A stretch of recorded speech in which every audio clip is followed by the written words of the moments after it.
तो नारायण कह रहे हैं भाई वाह, आजकल तो बहुत सेवा करने लगे हैं भगत हमारे, हैं बहुत बढ़िया सेवा दे रहे हैं। तो लक्ष्मी जी ने कहा ऐसा है प्रभु, हम चरण दबा रही हैं तो इसका मतलब ये ना सोचिएगा कि आपको ये भजन कर ध्यान कर रहे हैं, भजन पूजन कर रहे हैं।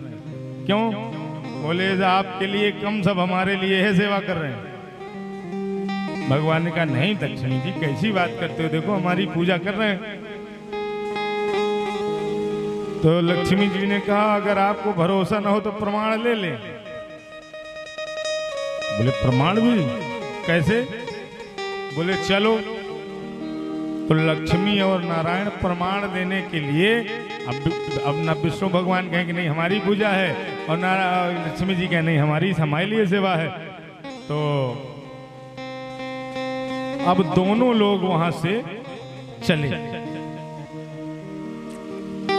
तो सबसे पहले नारायण जी ने कहा कि हम जा रहे हैं, देखो। बोले कोई बात नहीं, जाओ आप। तो नारायण एक ब्राह्मण का भेष बनाए, और ब्राह्मण का वेश बना करके पूजा पाठी कथाकार ब्राह्मण बन करके एक गांव में पहुंच गए। मान लो कि हसनापुर में आ गए, मान लो उदाहरण के तौर पर आ गए। पूछा भैया गांव में भगवान की सेवा होती है? हाँ होती है। चलो जो गांव के सयाने थे, मुखिया जी थे, उन्हीं के पास पंडित जी को भेज दिया। पंडित जी ने कहा हम गांव को भगवान की कथा सुनाना चाहते हैं। मुखिया जी ने कहा ठीक है बढ़िया है, सुनाइए। बोले कुछ इंतजाम करवा दीजिए। बोले हाँ ठीक है करवाई देते हैं। इंतजाम हो गया, कथा प्रारंभ हो गई। अब एक दिन कथा हुई, 2 दिन कथा हुई, तीसरे दिन की कथा में अब सब लोग आने लगे। माताएं बहनें सब अपना समय से काम करके घर में ताला लगा के अपना अब कथा सुनने के लिए आने लगे। तीसरे चौथे दिन एक बहन जी कथा सुनने के लिए घर से ताला लगा ही रही थी कि एक बूढ़ी माता जी उनके घर पहुंच गई।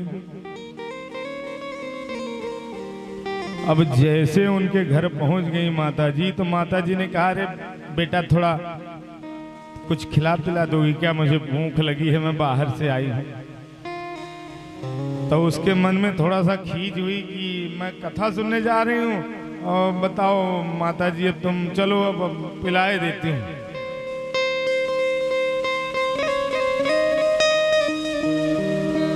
पानी लेने के लिए अंदर गई, तो एक जग और गिलास लेकर के आई होंगी, लोटा गिलास लेकर के आई। तो दिया माता जी को गिलास में पानी। जैसे माता जी को गिलास में पानी दिया, माता जी ने पानी पिया, गिलास एकदम सोने का हो गया। सोने का हो गया तो देवी जी ने देखा अरे मैंने तो स्टील का गिलास दिया है, सोने का हो गया। माता जी ये सोने का कैसे हो गया? बोले हाँ बच्चा, हम जिस बर्तन में खाते पीते हैं सोने के ही हो जाते हैं। अच्छा सोने के ही हो जाते हैं? अरे आओ आओ माता जी अंदर आओ, चलो घर चलो।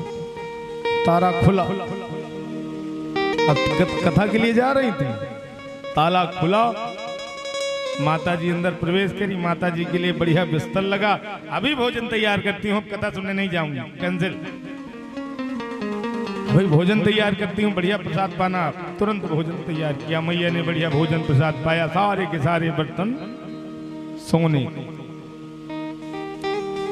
अगले दिन खबर गई कथा में कि फला बहन नहीं आई, तो उसने कह दिया कि देखो ऐसा है, बताना नहीं, हमारे घर में एक माता जी आई हैं, माताओं से भी बात छिपती कहाँ है। हमारी माता जी आई हैं घर में, वो जिस बर्तन में खाती हूँ सोने के हो जाते हैं। अब वो बात कथा में पहुंच गई, कथा पंडाल में आ गई, तो कथा पंडाल की जितनी माताएं बहनें थी सब उन्हीं बहन जी के घर पहुंच गई। अरे तेरे यहाँ वो माता जी आई हैं, वो कहते हैं जिस घर में खाती पीती हैं बर्तन सोने के हो जाते हैं। अरे चलो एक दिन हमारे यहाँ भी खा पी लेंगी माता जी, हमारे भी बर्तन सोने के हो जाएंगे। 2 दिन बाद ऐसी चर्चा हुई कि कथा पंडाल की भीड़ गायब। सारे लोग माता जी के पास पहुंच गए। माता जी ने कहा हाँ, कथा वालों से भैया मैं मतलब नहीं रखती हूँ, जो मेरे पास आएंगे मैं उन्हीं से मतलब रखती हूँ। अगले दिन से कथा में भीड़ सारी गायब। अब पता चला जो मुखिया साहब थे, आयोजक थे, तो मुखिया साहब को पता चला तो वो भी पधारे। अरे माता जी प्रणाम। हाँ बच्चा खुश रहो। माता जी कभी दास के घर भी समय दो थोड़ा सा। अरे मुखिया साहब ऐसा है, मैं आना तो तुम्हारे ही घर चाहती थी। मैं सबसे पहले गांव में तुम्हारे ही घर आने का मन बना रखी थी, पर वो तुम्हारे घर में वो कथाकार रुका है ना, वो पंडित रुका है ना, वो कथाकार। बोले हाँ रुका तो है। बोले बस मैं उसी के कारण है नहीं आई तुम्हारे घर। अच्छा ओहो, तो पहले बताती माता जी, उनकी अभी हम बाहर व्यवस्था करा देते हैं। अब मुखिया जी गए। मुखिया जी ने पंडित जी से कहा, पंडित जी वो पास में सरकारी विद्यालय है ना, वहां हम ताला खुलवाए देते हैं, प्रधान जी से कह देते हैं वो चाबी ले लेंगे, और वहां कोई दिक्कत पड़े तो बताना, आप लोग रहेंगे। पंडित जी ने सोचा कि क्या बात हो गई। अब नारायण बेचारे, पंडित जी के वेश में नारायण थे। नारायण ने अपना डंडा कमंडल उठाया और पहुंच गए स्कूल की तरफ। अच्छा कुछ सामान छूट गया होगा तो बेचारे फिर से लेने आ गए। और उधर से उनकी माता जी की, जो बूढ़ी माता जी थी, लक्ष्मी जी, जो बूढ़ी माता जी का भेष बना करके आई थी, उनकी बढ़िया अगवानी होती चली आ रही थी। रास्ते में फूल बिछते चले आ रहे थे, तो भेंट हो गई लक्ष्मी जी की और नारायण जी की, आमने सामने भेंट हो गई। तुरंत मुखिया जी ने कहा, अरे हमने पंडित जी आपको कहा था कि कुछ जरूरत पड़े तो बताना, आप काहे चले आए? क्योंकि वो उन्होंने पहले कह रखा था कि तुम्हारे घर में कथाकार है, तब तक मैं नहीं जाऊंगी। अब बताओ माता जी को बुरा लग जाएगा। तो माता जी ने कहा रुको रुको रुको रुको, अब मैं थोड़ा पंडित जी से बात करती हूँ। बात तो मुझे नहीं करना था पर लेकिन मैं आ गई हूँ तो मिल गए हैं, तो मैं थोड़ा बात करती हूँ, तुम जाओ। और मुखिया जी जैसे अंदर गए तो लक्ष्मी जी ने कहा, क्यों प्रभु बताओ, अभी कहो तो गांव के बाहर करा दूं, बताओ। समझ में आ रहा कि ये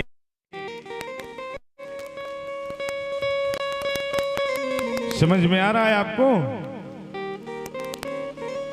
तो नारायण ने कहा, हाँ बात तो सही कह रहे हो, ये बात बिल्कुल आपकी सत्य है। सेवा दे तो रहे हैं लोग, पर हमारे लिए कम, तुम्हारे लिए ज्यादा दे रहे हैं। बोलो लक्ष्मी नारायण भगवान की जय। लेकिन एक बात ध्यान रहे, वो जो लक्ष्मी होती हैं तो वो लक्ष्मी जी सदा सर्वदा के लिए नहीं रहती हैं। कौन सी? जो लक्ष्मी जी अकेले आती हैं वो सदा सर्वदा के लिए नहीं रहती। राधे राधे,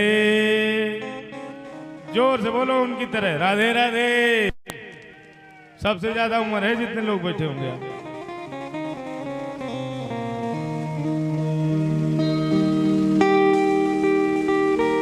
तात्पर्य यह है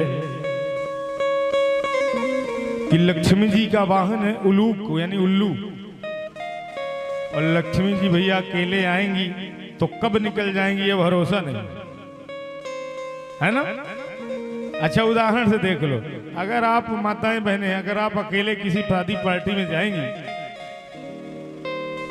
तो टेंशन बनी रहेगी, चलो जल्दी करो निकलो घर से, अब किस टाइम स्वामी जी का फोन आ जाए, पति देवता का फोन आ जाए, तो वहां से जल्दीबाजी करके आप चले आओगे, ऐसे ना। और अगर आप पतिदेव के साथ गई हो तो फिर कोई टेंशन नहीं है, फिर क्या चिंता है। जब उनको जाना होगा तो खुदे कहेंगे चलो, खुदे संदेशा भिजवाएंगे।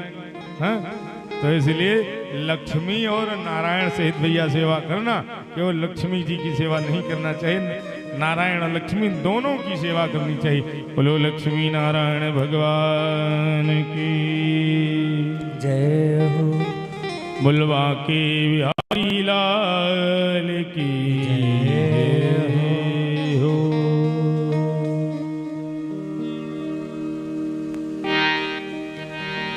भगवान हमने गोपी उद्धव संवाद सुनाने की चर्चा करी थी।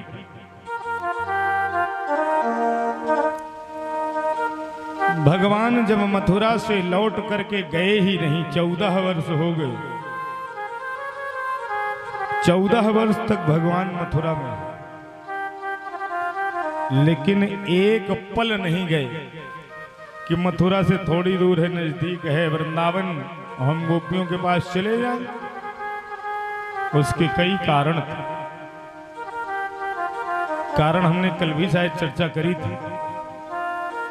कारण यह था कि जब कंस मर गया तो कंस का ससुर था जरासंध, बहुत बड़ा शक्तिशाली राजा था मगध देश का,